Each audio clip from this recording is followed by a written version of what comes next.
দক্ষিণ কলকাতার ল কলেজে গত 25শে জুন একজন আইনি ছাত্রীকে তার নিজস্ব রুমে যেভাবে নৃশংসভাবে টিএমসিপির ছাত্র নেতা সহ আরো তার বন্ধু বান্ধব মিলে গণধর্ষণ করেছে, এটা একমাত্র সম্ভব এই তৃণমূল আশ্রিত তাদের গুন্ডা বাহিনী এবং এই থ্রেড কালচারের জন্য।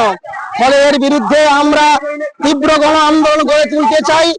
গোটা পশ্চিম বাংলাকে জানাতে চাই এই থ্রেড কালচার বন্ধ করতে হবে এবং যেভাবে যুব সমাজকে মাতানোর জন্য, ধ্বংস করার জন্য মদ চালু করতে চলেছে রাজস্বের নাম করে, তা অবিলম্বে এই মদ নিষিদ্ধ ঘোষণা করতে হবে।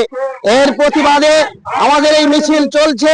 অল ইন্ডিয়া ডিআইও, ডিএস এবং এমএসএস এর পক্ষ থেকে আজকে এই প্রতিবাদ মিছিল মনে করে অবিলম্বে দোষীদের দৃষ্টান্তমূলক শাস্তি দিতে হবে এবং যেভাবে থ্রেড কালচার চলছে